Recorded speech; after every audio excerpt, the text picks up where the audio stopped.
Hindi na pinatagal ni Paps mga tol. Ngayon lang nabuksan yan. Tas si Paps pa yung nagbukas. Husay talaga ni Paps.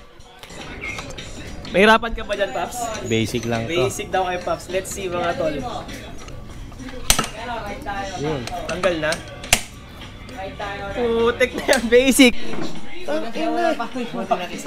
Almost 5 years, ito na siya. Ngayon lang nabuksan. Stator. Pakadumi mga tol. Ngayon lang natanggal yan. Lagi wala ba ano doon sa ano? Paps lang malakas. Siya lang bumaklas.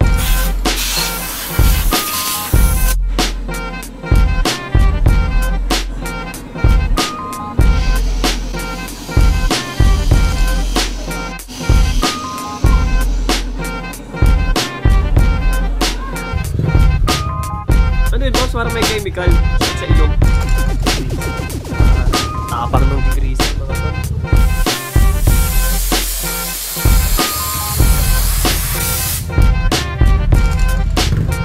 Teka, what's ba to? Malamang. Paglaki na ito. Ah, biyakin mo na anak. Oh. Nakahawak na sa coil oh.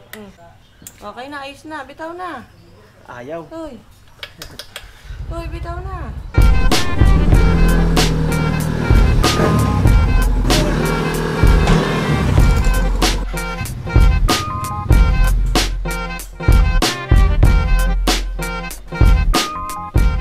Basic set lang. Hindi ako bitin.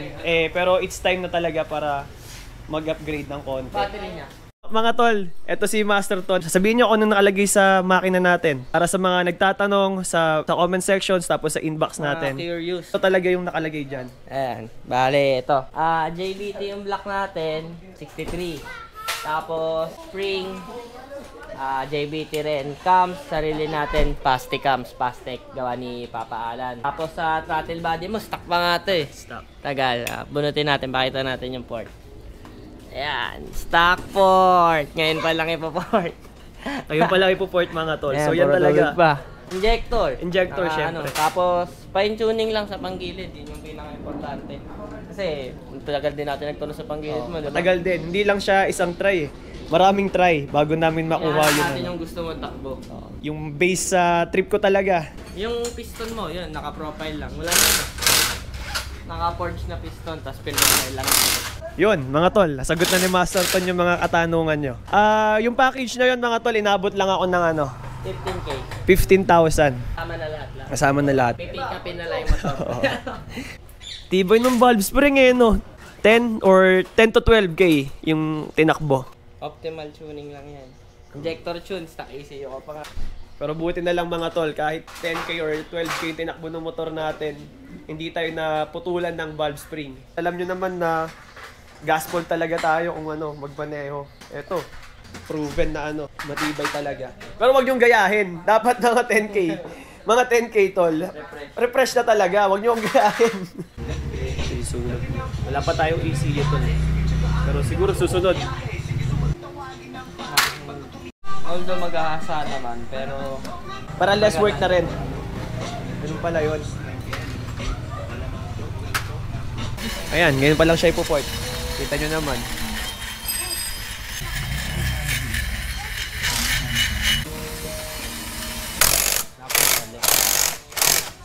Ito mga tol, yung panggilid natin.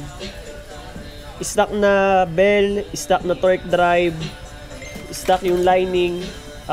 Pinalitan lang natin dito, ito JBT na pulley, tapos yung center spring, tapos clutch spring, JBT rin.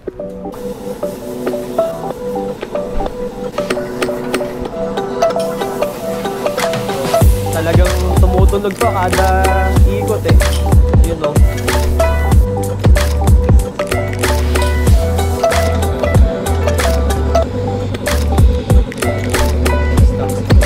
Stock siguro ito.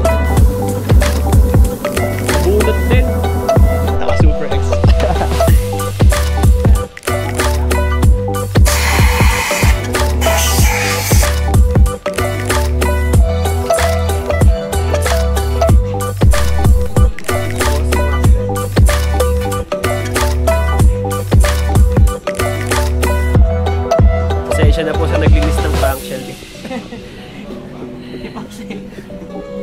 Salpak na mga tol.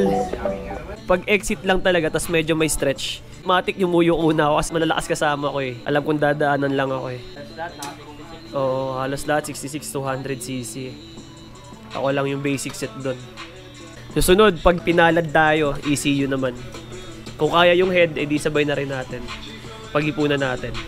May spline siya dito unlike sa stock. Yung stock kasi walang spline eh. Ayan o, may hulma na siya.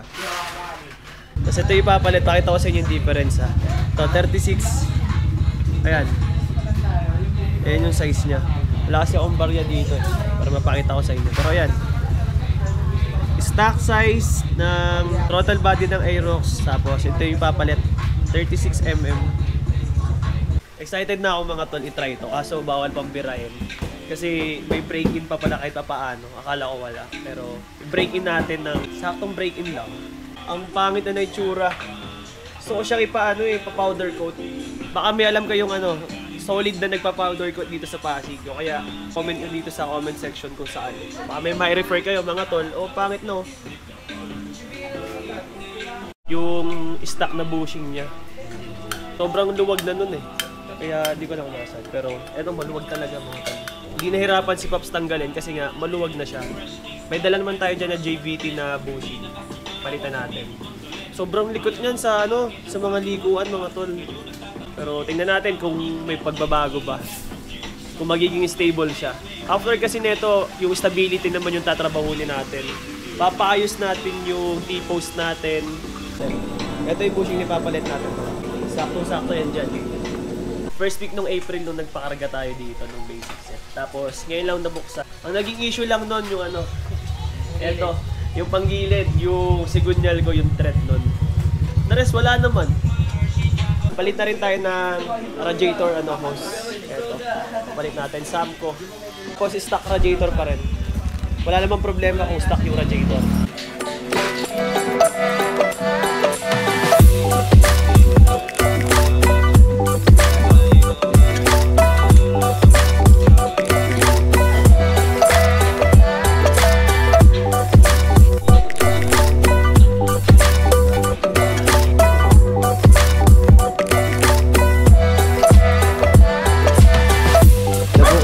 Agad.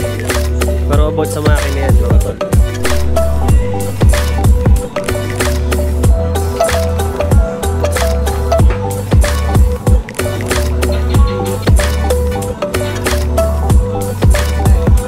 Ngayon naman ikakabit ni Pops yung throttle body natin.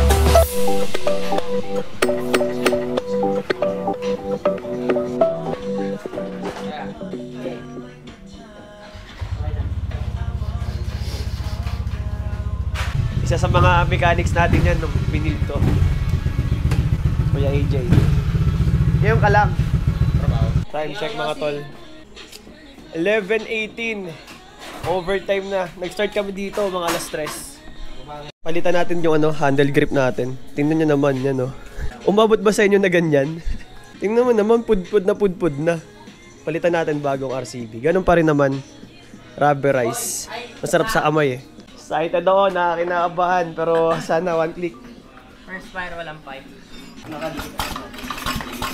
Robot. Robot? Hindi niya kaya. Ilang battery? Shit, kailangan natin magkulit. Charge natin.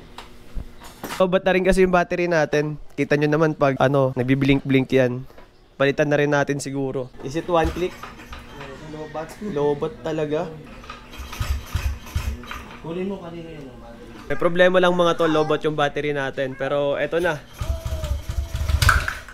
Binaypas kaya ayan.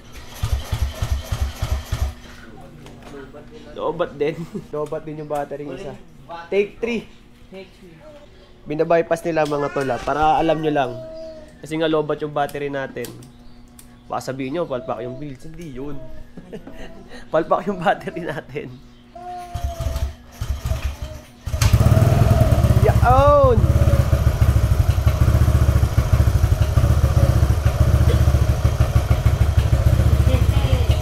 Master, congrats! Thank you rin, Paps. Paps sa L.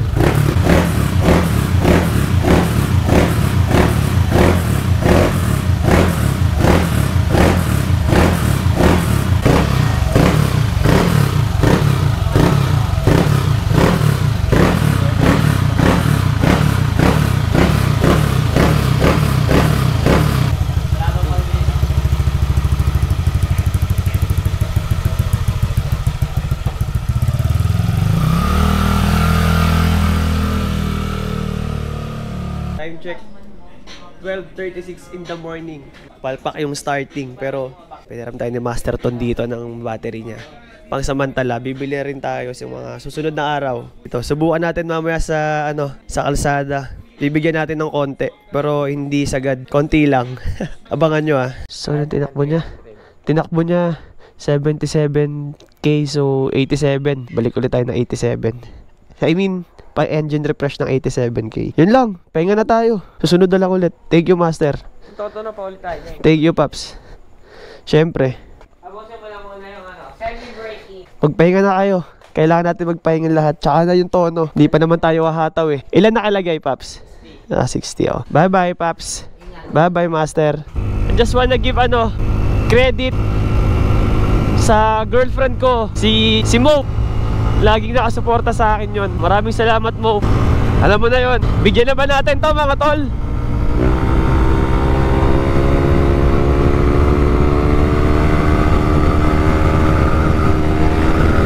Easy, putang ina.